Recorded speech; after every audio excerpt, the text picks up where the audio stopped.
అభ్యర్థి కాంగ్రెస్ పార్టీ అభ్యర్థి బలరాం నాయక్ గారు వచ్చారు. వారిని వేదిక మీదకి రావాల్సిందిగా మన పెనుమాక నియోజకవర్గం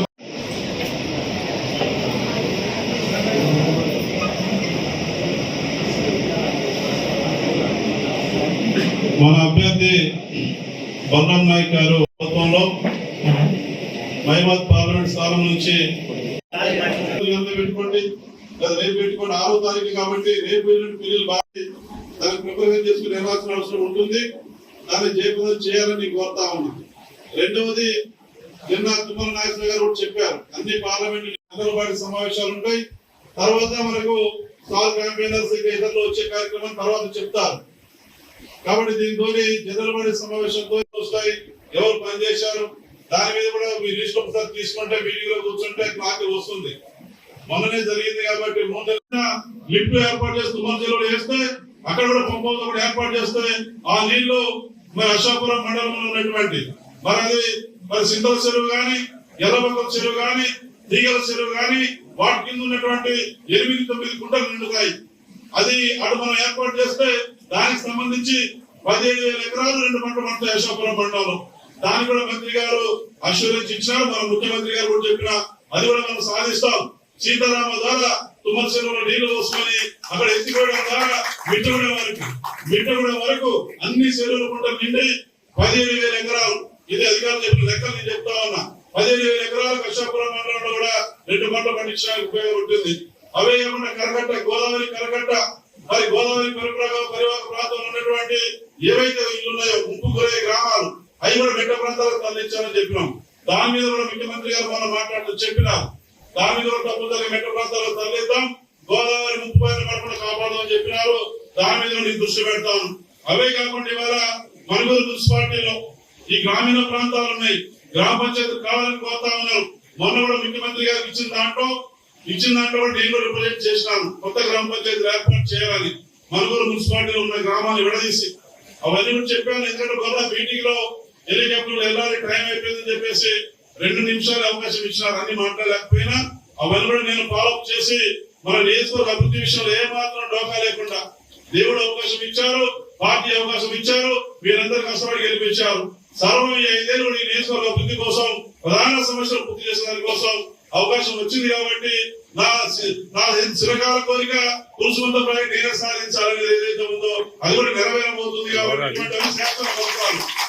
దాంట్లో తప్పనిసరిగా మీ మండలాల్లో ఇంకా ఏమైనా చెరువులు గాని, గుంటలు గాని, 3 కరెంట్ గాని ఇవన్నీ కూడా అమలు చేసే దాంట్లో మన ప్రభుత్వం రాబోయే రోజుల్లో తప్పనిసరిగా అన్ని అమలవుతాయి, అందరికీ పథకాలు వస్తాయనే విషయాన్ని నేను తెలియజేస్తా ఉన్నా. దాంతో పాటు వల్ల ప్రధాన సమస్య మన నియోజకవర్గాల్లో పోడు భూముల సమస్య ఉంది. పోడు భూముల సమస్యకు సంబంధించి కూడా మళ్ళీ చెప్తా ఉన్నా నేను, ఈ పార్లమెంట్ ఎన్నికల తర్వాత పోడు భూముల సమస్య ఏదైతే ఉందో అందరికీ పట్టాలు ఇచ్చే బాధ్యత మన గవర్నమెంట్, మన ముఖ్యమంత్రి గారు తీసుకుంటారు. ఎన్నికల ముందు చెప్పారు, మొన్న కూడా చెప్పారు. అదే పడకండి, ఎక్కడైనా తెచ్చుకోవడానికి వచ్చినా గతంలో ఉన్న ప్రభుత్వం చేసినటువంటి దుర్మార్గమైనటువంటి జీవాల వలన ఆ తెచ్చులు కొడతా ఉన్నారు.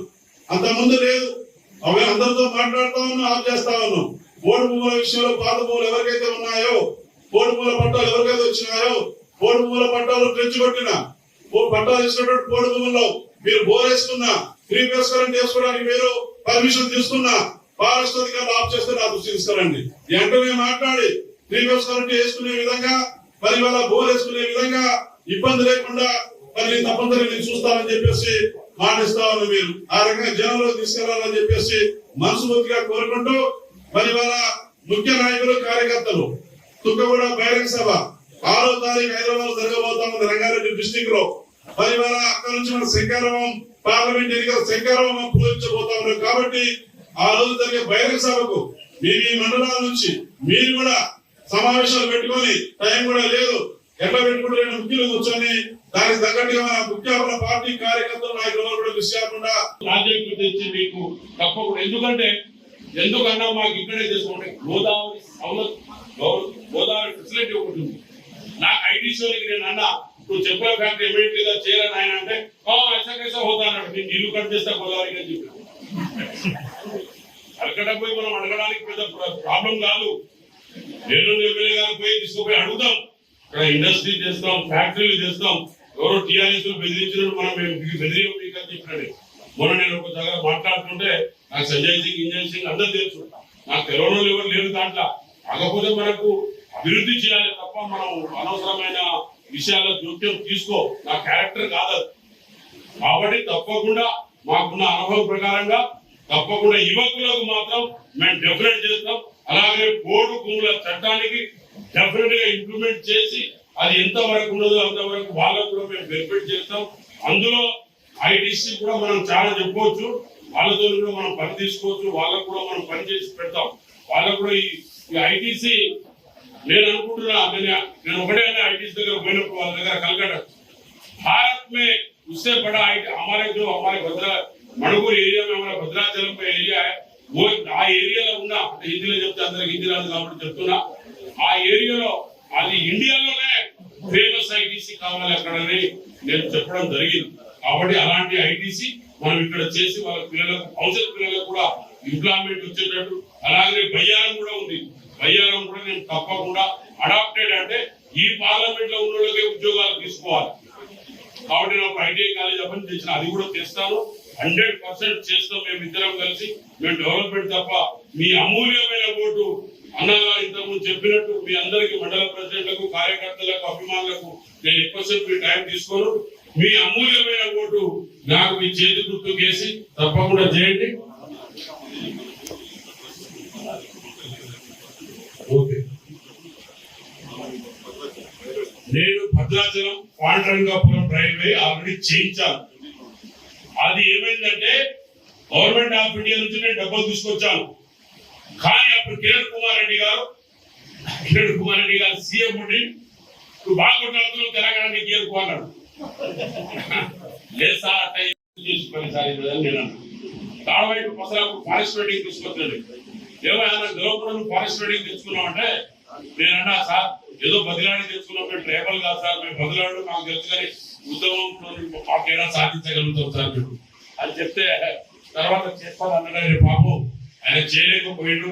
మంచి వ్యక్తిగతంగా అందరికీ బాగు చేసే వ్యక్తి ముఖ్యమంత్రి గారు కిరణ్ కుమార్ రెడ్డి గారు. అది లాస్ట్ బడ్జెట్ లో అది ఆగిపోయింది. అది ఒక బడ్జెట్ తేవాల్సి ఉంటుంది స్టేట్ గవర్నమెంట్ లో.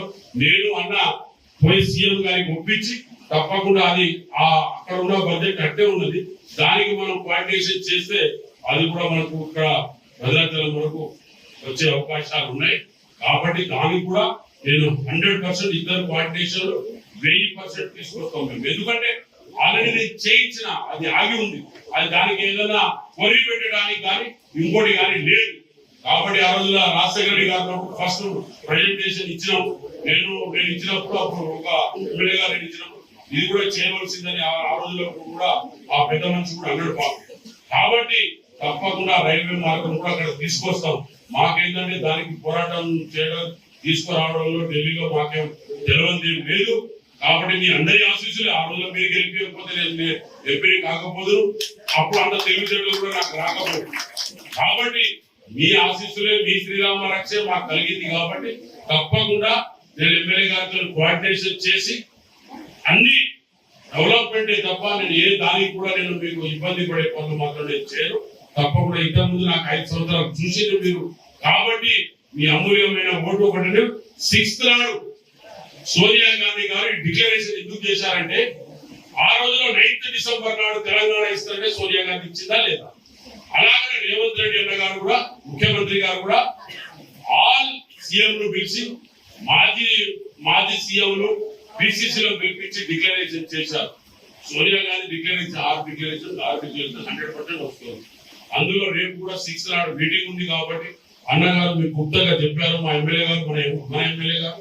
కాబట్టి తుకాగూడలో ఎయిర్పోర్ట్ దగ్గర 100% మీరందరూ కూడా రావాల్సిందిగా కోరుకుంటూ, అలాగనే నాకు కూడా మీరు తప్పకుండా చేతి గుర్తు ఓటేసి నాకు గెలిపిస్తారని మీకు అందరికీ కూడా పాదాభి నమస్కారం.